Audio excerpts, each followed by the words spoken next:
Pokémon c'est japonais, ça on le sait depuis toujours, mais ça implique pour nous de ne pas saisir les tonnes de références faites par Pokémon au folklore japonais. Énormément de Pokémon sont inspirés des yokai. Mais avant d'en venir aux faits, c'est quoi un yokai? Alors le mot yokai est composé de deux kanji. Le premier renvoie au mot attirant, ensorcelant ou encore calamité, et le deuxième signifierait apparition ou mystère. Un synonyme de yokai c'est momonoke, qui signifie monstre, fantôme ou esprit. Bon, t'as capté l'idée, un yokai c'est un truc occulte issu de l'imaginaire des hommes qui te veut pas du bien en général. Ces créatures nous sont généralement étrangères, car elles sont totalement absentes de nos cultures, mais au Japon c'est très présent et profondément ancré dans la culture. C'est pourquoi on a autant de références à ces créatures dans les mangas ou les jeux vidéo. Par exemple, Usopp de One Piece est clairement inspiré du Tengu, mais ce genre de détails, Pokémon en est bourré et on peut totalement passer à côté si on fait pas gaffe. Du coup, je vais te présenter 9 Pokémon qui sont inspirés de yokai. Le Kitsune.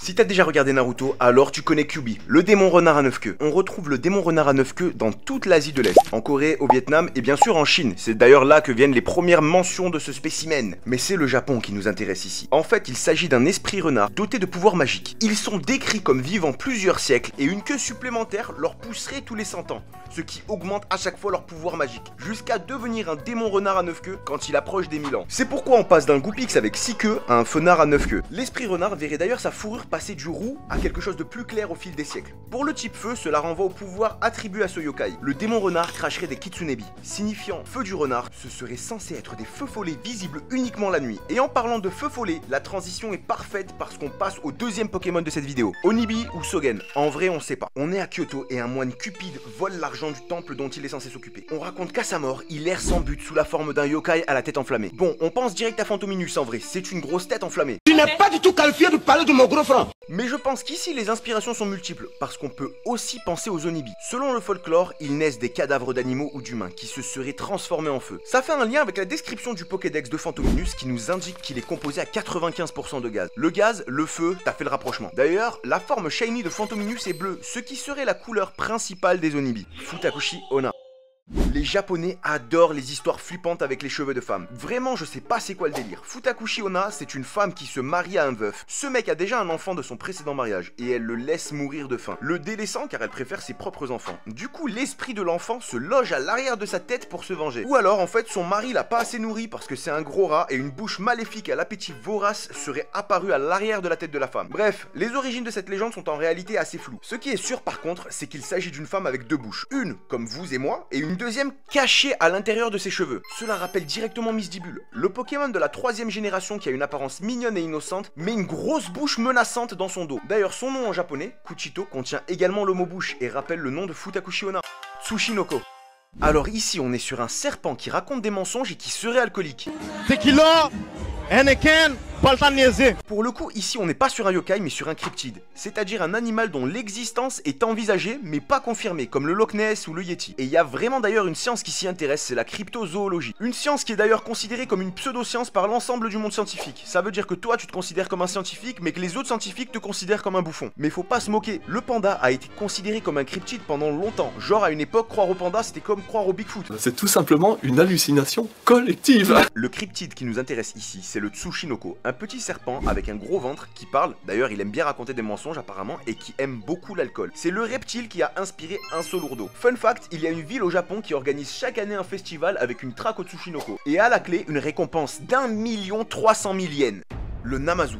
Le Japon est une région du monde très touchée par les séismes. Les Japonais se sont donc malheureusement adaptés à vivre avec ces catastrophes naturelles. Dans les légendes japonaises, un énorme silure vivrait sous terre et ces mouvements provoquent en fait les séismes qui touchent le Japon. Le Namazu, c'est le nom donné à cette créature, qui serait très turbulente. Un autre personnage de la mythologie japonaise, Kashima, doit l'immobiliser. Sauf que parfois, Kashima s'endort, cette grosse feignasse. Bonjour, comment j'étais fatigué après. Le Namazu, ou Onomazu, s'excite alors et cause un tremblement de terre. C'est de là que Barbichat tire son inspiration et son nom japonais Namazu. D'ailleurs, il a le double type au sol pour marquer sa capacité à maîtriser la terre. Et encore un fun fact, décidément c'est l'éclat total cette vidéo. Les poissons-chats auraient la possibilité d'aider à prévoir les séismes. Ils deviendraient surexcités jusqu'à 24 heures avant une catastrophe. C'est probablement de là que viendrait la légende en réalité. Yuki Onna. Bon, là sur les 3 prochains Pokémon, ils sont liés et en vrai c'est une dinguerie comment c'est bien pensé. La légende de Yuki-onna, en gros c'est ça. Un bûcheron et son apprenti qui fuient une tempête se réfugient dans une cabane. Dans la nuit, l'apprenti bûcheron se réveille et voit une femme se pencher sur son maître et lui souffler son haleine glaciale. Elle s'approche alors de l'apprenti bûcheron pour le tuer, mais en s'approchant, elle s'aperçoit que c'est un super BG donc elle le tue pas à condition qu'il ne raconte jamais ce qui vient de se passer. J'ai un surnom qu'on me donne, que j'aime pas non plus trop dévoiler, mais on m'appelle souvent beau gosse. Plus tard, le jeune apprenti rencontre une femme. Ils se marient, ils eurent beaucoup d'enfants, etc., etc. Un jour, il décide de lui raconter sa fameuse mésaventure. Et hop, surprise, sa femme s'énerve car en fait c'est elle le démon des neiges et elle décide de l'épargner pour leurs enfants, mais elle se casse. Elle est décrite comme une belle femme avec de longs cheveux. Donc concrètement, si vous allez au Japon, fuyez les femmes aux cheveux longs parce que soit elle a une bouche derrière la tête, soit elle va vous congeler. Le Pokémon qui s'inspire de ce conte, c'est Momartic. Un Pokémon qui d'ailleurs ne peut être exclusivement qu'une femelle, son corps rappelant d'ailleurs un kimono. Le Oni japonais. Le Oni, c'est un peu le démon classique du folklore japonais. On est tous déjà tombés sur une de ses représentations. Son apparence diverge selon les différentes sources, mais on retrouve toujours une base commune. Ils avaient une forme humanoïde, musclée, des grosses griffes et 2 cornes sur la tête. La tête de l'Oni, sur différentes représentations, n'est pas sans rappeler Oniglali, qui partage d'ailleurs le début de son nom avec ses démons. La deuxième inspiration pour Oniglali, ce serait les onigiri, un plat japonais qui est plus ou moins une boule de riz avec un peu de thon à l'intérieur. Donc pour Oniglali, on serait sur un démon mélangé à une boule de riz mélangé à du thon. Le Yukinko. Bon, quand j'ai commencé à aborder Momartic, je vous ai dit qu'on aurait 3 Pokémon liés. Le Pokémon qui va arriver est la pré-évolution d'Oniglali et Momartic, qui évolue soit en l'un, soit en l'autre selon les circonstances. Pour le coup, ici, j'avais pas la ref, et c'est en écrivant la vidéo que je me suis dit qu'un Pokémon qui évoluait en 2 yokai différents devait lui aussi tirer son inspiration d'un yokai, ou toute autre créature du folklore japonais. Le Yukinko, c'est un esprit à l'apparence d'enfant. Il apparaît souvent avec Yuki-onna, dont il serait en réalité l'enfant. La coiffe avec laquelle il est représenté en forme de triangle rappelle le corps triangulaire de Stalgamin. D'ailleurs, les noms français de ces Pokémon nous mettent sur la voie avec Stalgamin, donc un gamin, et Momartic. J'ai fait quelques recherches et j'ai découvert que Mom voulait dire maman en anglais. En tout cas, seul un Stalgamin femelle peut évoluer et devenir Momartic, la Yuki-onna. Et si Momartic se reproduit, ça donne des petits Stalgamins, des Yukinko. En vrai, c'est super bien fait, je trouve. Le Bakeneko.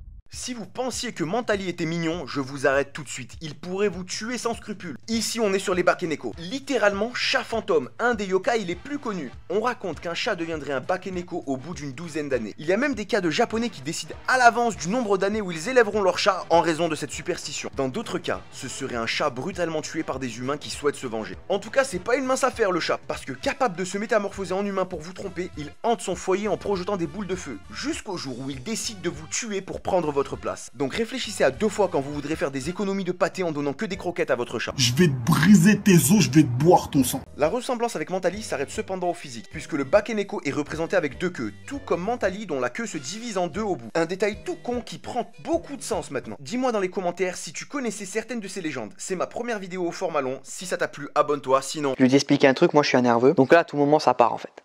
Allez, ciao!